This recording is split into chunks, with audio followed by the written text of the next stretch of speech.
Hey gang, we've got a question this week coming from one of our clients here at the firm, and they're asking specifically about Roth IRA or traditional IRA. Which one is better? We're going to be answering that today on Investment School.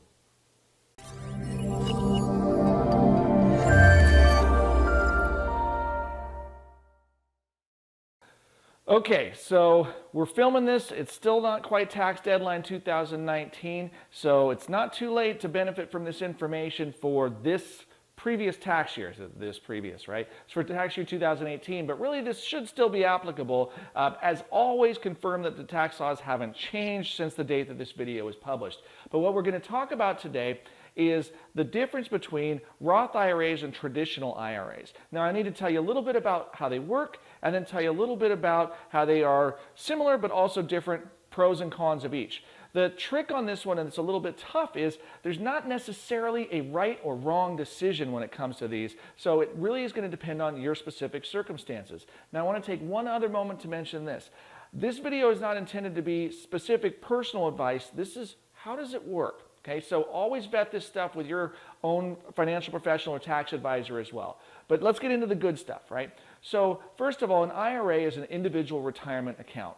Both Roth or traditional are very similar in that what you do is you put investment money into the account, and then over time as it grows, you do not pay taxes on the growth. Okay, this is different than a taxable account where each year you would have to tell the IRS how much profit you made in terms of capital gains or dividend payments, interest payments from fixed income instruments. So those are all going to be taxed as they accrue. Well, in a retirement plan, that is not the case. They are tax deferred. Well, both the Roth and the traditional IRA are tax deferred. However, they're a little different in how you fund them.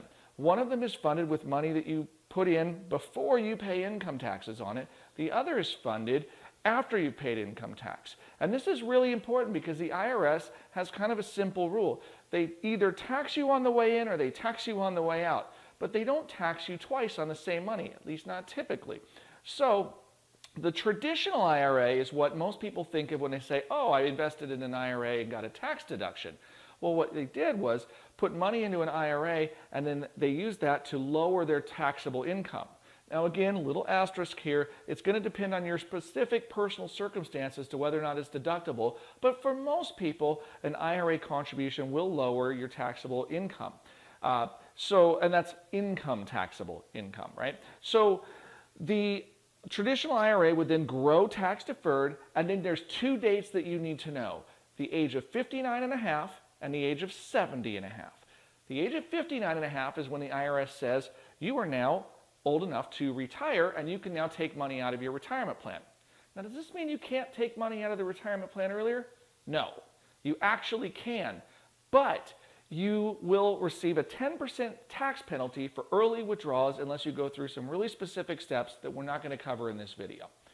Otherwise, after you reach the age of 59 and a half, you can take money out of the IRA, and if it's a traditional plan, that money, once it comes out, you will then pay taxes on.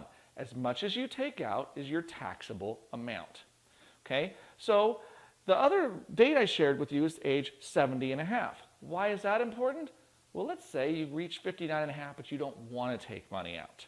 For whatever reason, you have other resources, whatever the case, you're still working, so you don't want to take money out of your retirement plan.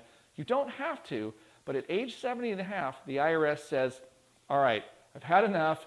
You have not paid the taxes on all this growth for all this time, and I want my money. So Uncle Sam says it's time, you must pay some out in the form of a required minimum distribution. It's a formula, and depending on your age and if your spouse's age, there's a table that you can look up how much it is. You take the amount of the value at the end of the previous tax year, multiply it by the figure from the tax table, and it will tell you how much you must take out. If you don't take that distribution, you will pay a 50% tax penalty. So it's significant, all right? So that's the traditional IRA. At 70 and a half, the money has to come out. Now let's talk about the Roth IRA. The same rules apply, that you put money in and it grows tax deferred. However, the Roth IRA is funded with money you've already paid income taxes on. Now this is important because remember, the IRS either gets you on the way in or they get you on the way out. Which means if you wait until age 59 and a half with a Roth IRA, Then when you take the money out, since you've already paid taxes on it, this is unique to Roth IRAs or Roth instruments, because there is a Roth 401k, believe it or not. Again, subject for a different video. But when you take the money out of the Roth IRA, all of it, including the gains, are going to be tax-free. Okay? What is the other date? Remember, age 70 and a half. Does that matter to a Roth IRA? Well, no, it doesn't. And this makes a lot of sense. Many people ask me, well, why doesn't the IRS make you take distributions? Well, there's nothing in it for them, right? There's no tax that's going to be paid for you taking distributions from the IRA, so there's no compulsion for you to do so because the IRS isn't going to get anything more out of it.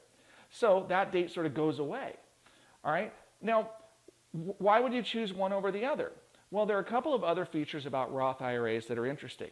Because they are funded with after-tax money, if you need to, you can take that money that you've already paid the taxes on and you could retrieve it in a sense. Now do this carefully. You want to have a tax advisor with you and so forth to make sure you're getting it done correctly. But you can reclaim that principal if you needed it in the event of emergency or some other reason to access it. Also, once you've had a Roth IRA for 5 years or longer, then those proceeds are available for things like first-time home buyer or educational expenses and some others that are sort of carve-outs that you're allowed to use those monies for. Now, traditionally, retirement dollars, like a traditional IRA, that's not an option, but Roth IRA has some flexible features to it. So they can be useful planning tools. Now, I can't stress this enough. You're hearing this on YouTube. Please double check your homework, because from the time that this video has been published to now, if the tax laws have changed, we may need to take some of this and adjust. But keep these features in mind as you're making the decisions, and then, of course, seek help for your specific circumstance. Well, now let's talk about why would one choose the Roth over traditional or the other way around.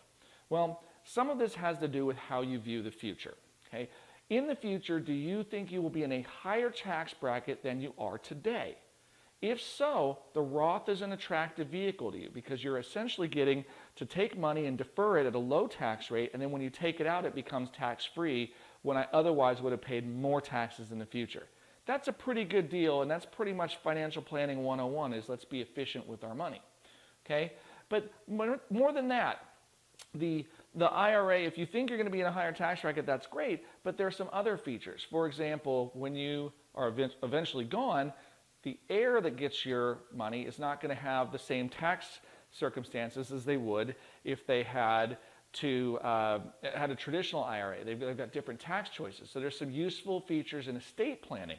Again, I'm not going to go into lots of detail in this video, but it is a potential advantage for you or whomever you would like to inherit that money. Also, we have those features about the accessibility and so forth. Now, why might you choose a traditional IRA instead?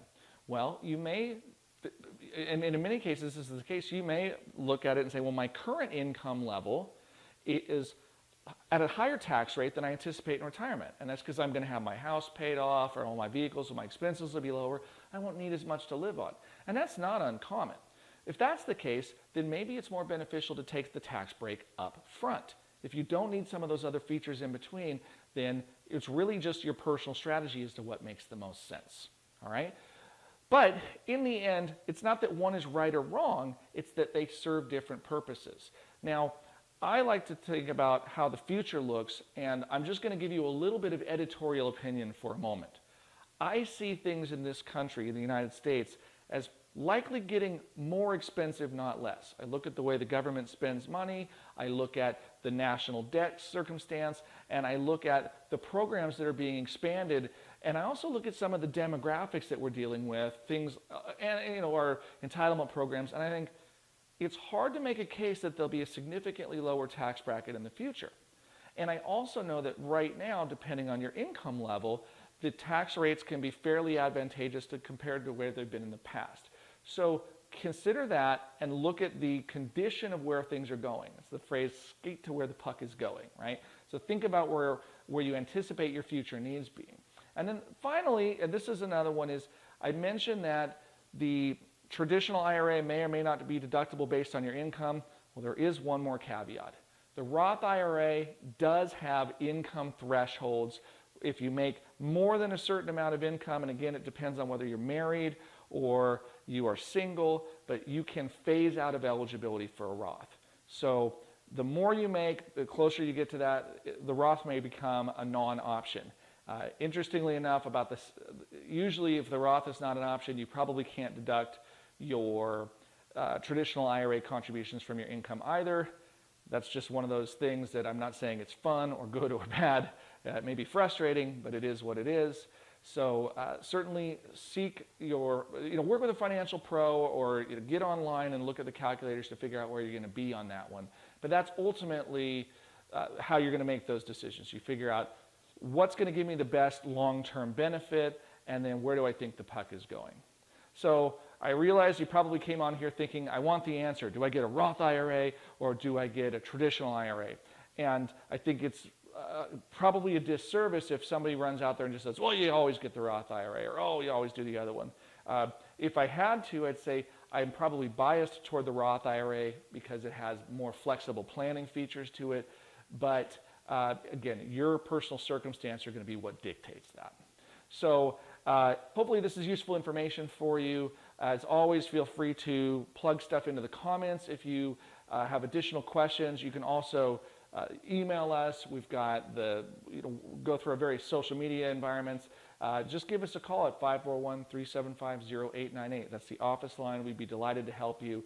And as always, I remind folks, if this is something, I think it's important that you do this. I think everybody needs to take some personal responsibility for their finance. So investing for the long term is something that we all need to consider. So if you are working with a financial professional, fantastic. If you are not, then we would love to try to help at least get you pointed in the right direction.